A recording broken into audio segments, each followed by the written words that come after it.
कोसी नाम का एक छोटा सा गांव था। उस गांव के पास एक नदी गुजरती थी, परंतु कोई भी उस नदी के आसपास भी नहीं जाता था। ऐसे ही एक दिन राजू नाम का एक व्यक्ति अपनी माँ के पास जाता है और बोलता है, माँ माँ माँ, आज मैं बहुत खुश हूँ।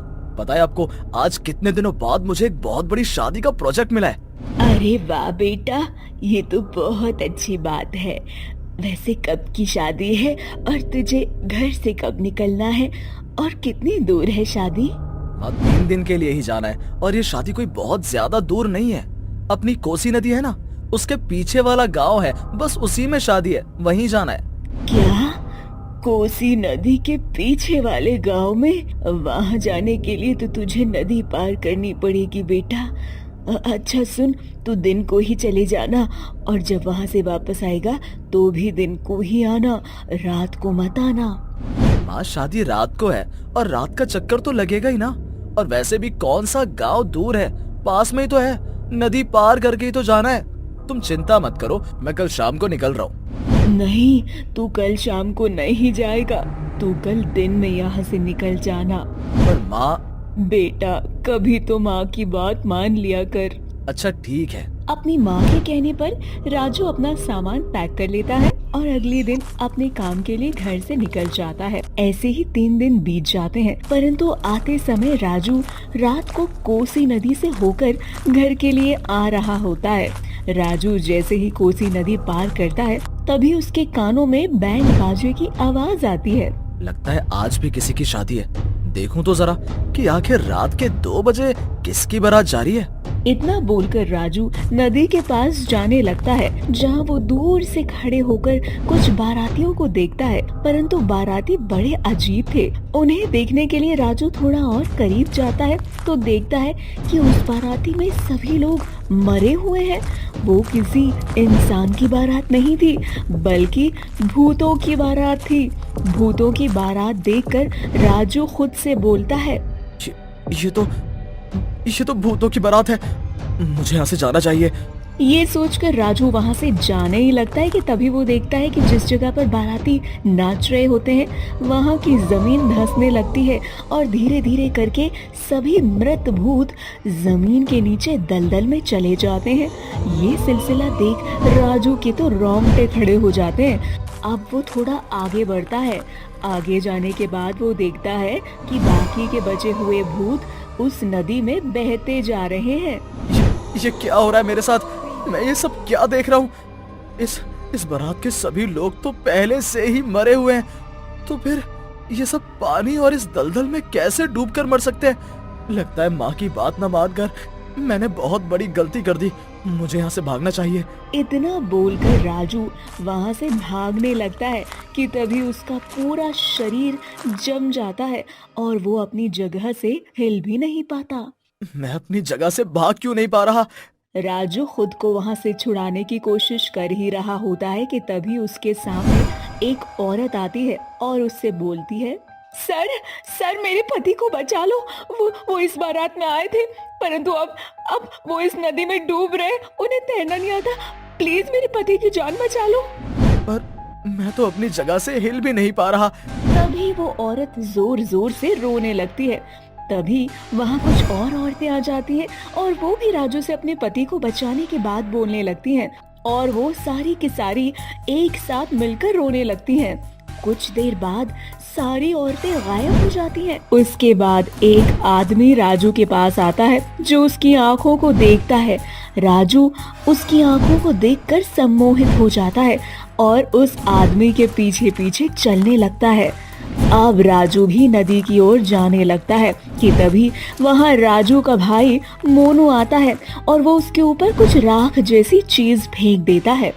कुछ देर बाद राजू की आंख खुलती है और वो अपने सामने अपनी माँ और भाई को देखता है। मैं यहाँ घर पर कैसे? मैं तो कल रात और वो भूतों की बारात, ये सब कुछ क्या हो रहा है मेरे साथ? अरे भाई, अब तुम ठीक हो? कल रात को मैं तुम्हें घर लाया था। जब रात को मैं तुम्हारे पास गया तो मैंने देखा कि तुम उस नदी में डूबने जा रहे हो। बस फिर मैंने तुम्हारे ऊपर बालाजी से लाया हुआ ये भभूत डाल दिया और तुम बेहोश हो गए, जिसके बाद मैं तुम्हें घर ले आया। पर तुम्हें कैसे पता चला कि मैं रात को घर आ रहा हूँ। मैं बताती हूँ तुम्हें आज पूरी बात बेटा। कहा जाता है कि एक बार एक बारात कोसी नदी से गुजर रही थी, पर तभी मौसम एकदम से खराब हो गया। उस नदी के आसपास की जमीन धंसने लगी, साथ ही दूल्हा जो पुल पर था वो पुल भी टूट गया और बाराती में शामिल सभी लोग मर गए। पर जब बारातियों में शामिल आदमियों की बीवियों को ये खबर मिली तो वो सब लोगों ने अपने पतियों को बचाने की मदद मांगी, परंतु सबको मालूम था कि अगर वो लोग उधर गए भी तो उनकी मौत तो पक्की है। इसीलिए सभी ने उन औरतों की मदद करने से भी मना कर दिया, जिसके बाद वो सारी औरतें खुद अपने पतियों को बचाने के लिए वहां चली गई और खुद भी मर गई। बस तभी से वो बारात हमेशा रात को वहां आती है और वहां से गुजरने वाला जो भी व्यक्ति उस बारात को देखता है वो बारात उस आदमी को अपने में शामिल कर लेती है और उस इंसान की भी मौत हो जाती है बेटा। तभी यही घटना रात को मुझे भी दुखी थी, पर माँ मोनू को कैसे पता चला कि मैं वहाँ हूँ? तू कल दोपहर में घर नहीं आया, जिसके बाद मुझे बड़ी बेचैनी होने लगी और फिर रात को मैंने तेरी कंपनी को फोन किया। हेलो, मैं राजू की माँ बोल रही हूँ। इतनी रात हो गई, राजू आज दिन को घर आने वाला था, अभी तक घर नहीं पहुँचा। क्या आप मुझे बता सकते हैं मेरा बेटा वहाँ से निकला है या नहीं? माँ जी, राजू जी शादी की वजह से दिन को नहीं निकल पाए थे, इसलिए वो अभी थोड़ी देर पहले ही निकले हैं। क्या राजू इतनी रात को निकला है? अच्छा, धन्यवाद आपका, बहुत बहुत शुक्रिया। इतना बोलकर राजू की माँ फोन रख देती है और अपने छोटे बेटे मोनू को उठाती है। बेटा जल्दी से बालाजी की भभूत ले और कोसी नदी पर जा, तेरे भाई की जान खतरे में है। पर माँ, वहाँ भूतों की बारात हर रात को आती है, अगर मैं वहाँ गया और मुझे कुछ हो गया तो? तुझे कुछ नहीं होगा, तेरे गले में बजरंगबली का ये बालाजी का भभूत भी तो है। अब जा जल्दी से, नहीं तो वो भूतिया बारात तेरे भाई को मार देगी। माँ, मैं अभी जाता हूँ। इतना बोलकर मोनू कोसी नदी पर जाता है, जहाँ वो देखता है कि उसका भाई भूतिया बारातों के साथ शामिल हो चुका है और उनके साथ नदी में डूबने ही जा रहा है। तभी मोनू वहाँ आता है और अपने भाई के मुंह पर भभूत फेंक देता है। जैसे ही राजू बेहोश होता है, मोनू अपने भाई को उठाकर घर ले आता है।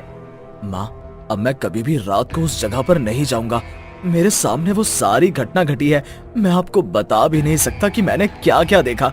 मुझे पता है बेटा, इस समय तुम्हारी क्या हालत है, इसीलिए तो मैं तुम्हें वहाँ जाने से मना करती थी। पर भगवान का लाख लाख शुक्र है कि तुझे कुछ नहीं हुआ।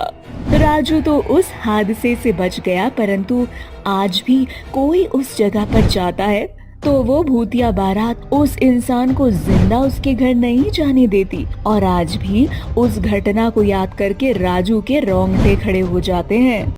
रूपनगर नाम के एक गांव में एक औरत मछली बेचने आती है।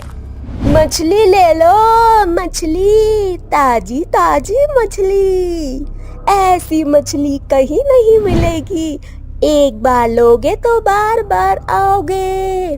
अरे बहन, ये औरत तो अपने गांव में कभी मछली बेचने नहीं आई, ये तो नई मछली वाली लग रही है। हाँ बहन, तुम सही बोल रही हो, क्यों ना इस बार इसकी मछली लेकर देखते हैं कैसी है।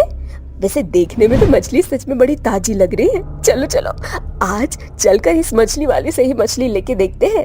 दोनों औरतें चुड़ैल के पास मछली लेने जाती हैं और उसकी मछली को देखकर बोलती हैं, अरे ओ मछली वाली बहन, ये कांटे वाली मछली कैसे दे रही हो?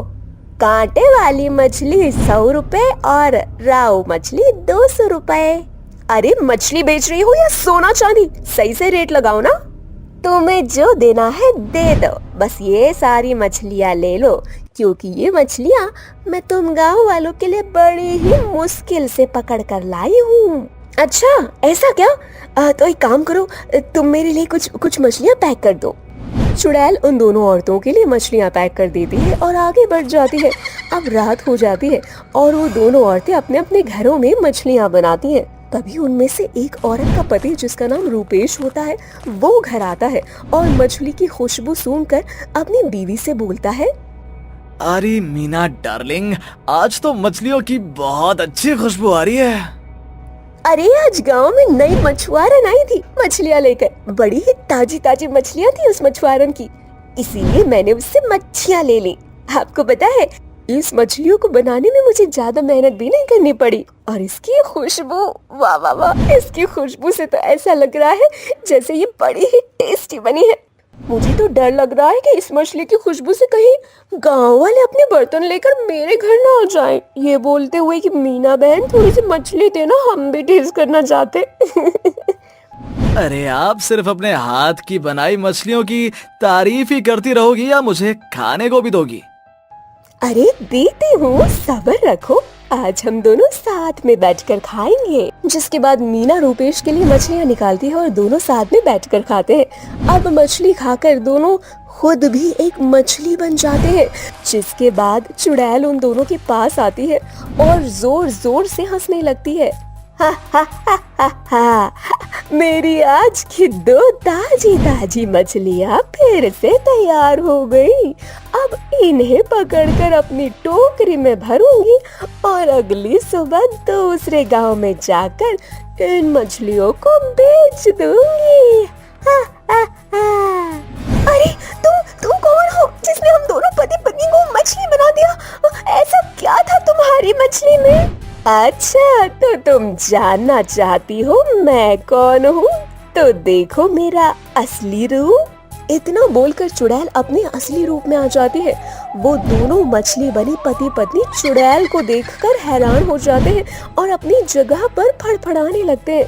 परंतु चुड़ैल उन दोनों को पकड़कर अपनी टोकरी में भर लेती है और उन दोनों की बोलती बंद कर देती है और दूसरी औरत के घर जाकर उन दोनों मछलियों को लेकर वहाँ से गायब हो जाती है। अगली सुबह दूसरे गांव में जाकर वो मछलियाँ बेचती है। इसी तरह से जो भी कोई उस चुड़ैल की मछली खाता वो मछली बन जाता। ऐसे ही एक दिन वो चुड़ैल गांव में जाती है। मछली ले लो मछली। मछली वाले की आवाज सुनकर सभी गांव वाले मछली लेने के लिए अपने घर से बाहर निकलते हैं। जिनमें से एक औरत चुड़ैल से बोलती है, अरे बहन, ये मछलियाँ कैसी दी? तुम मुझे जितने दे पाओ उतने दे दो, पर मुझसे मेरी ये सारी मछलियाँ ले लो। ये बात सुनकर 2 औरतें कान में खुसफुस करते हुए बोलती हैं, इतनी ताजी और बढ़िया मछली ये मछली वाली हमें फ्री में क्यों दे रही है? मुझे तो कुछ गड़बड़ लग रही है, जरूर दाल में कुछ काला है। हाँ बहन, तुम सही बोल रही हो, वरना तुम ही बताओ ना, कोई मछुआरा इतनी मुश्किलों से समंदर से मछली पकड़ कर लाए और फ्री में गांव में जाकर मछली बेचे? ऐसा तो हो नहीं सकता। वो अपनी पड़ोसन है ना, जिसका पति मछली पकड़ता है, पता है ना वो मछली बेचते समय 1 रुपए कम नहीं करता और कितना गाना गाने लगता है। वही तो बहन, वैसे भी मुझे तो फ्री का माल बिल्कुल पसंद नहीं, पर मुझे इस मछुआरन को देखकर ऐसा लगता है जैसे ये बेचारी गरीब है।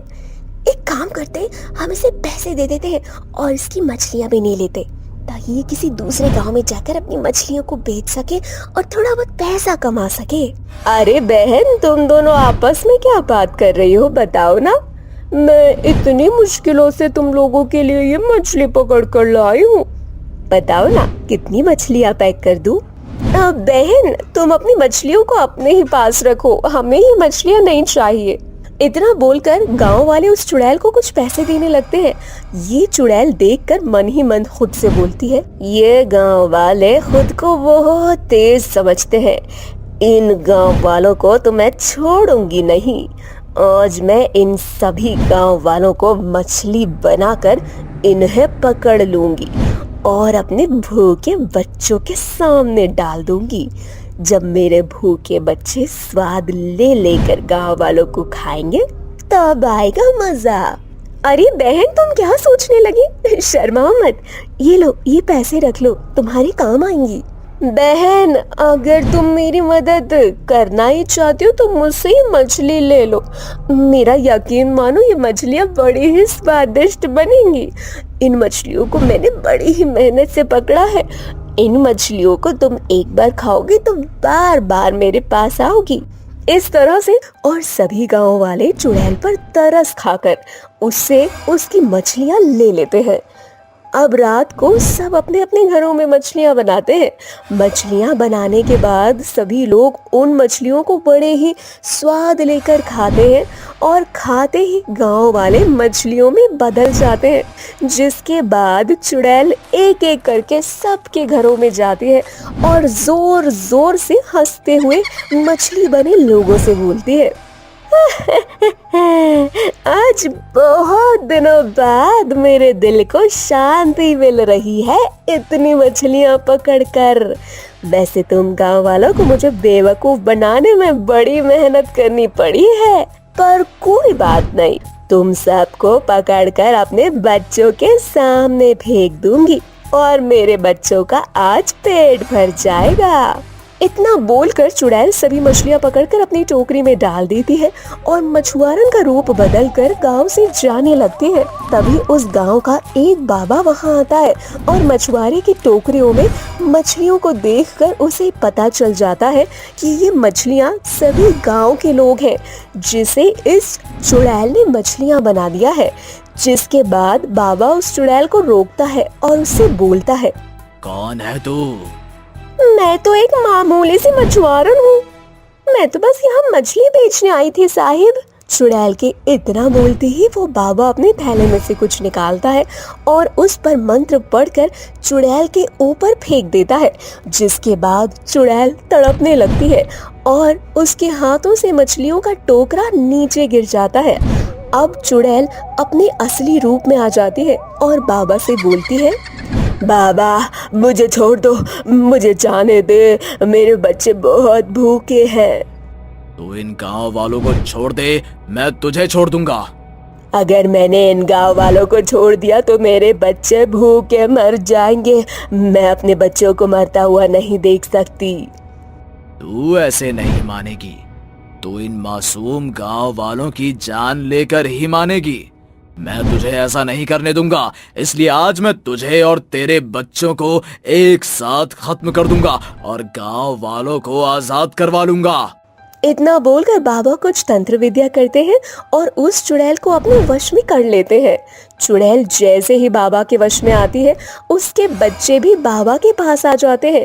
इसके बाद वो बाबा चुड़ैल और उसके बच्चों को एक बोतल में कैद करके समंदर में फेंक देता है और इस तरह से सभी गांव वाले चुड़ैल के चंगुल से बच जाते हैं और बाबा को धन्यवाद देते हैं। साथ ही इस हादसे के बाद सभी गांव वाले शाकाहारी बन जाते हैं और मछलियां खाना ही बंद कर देते हैं।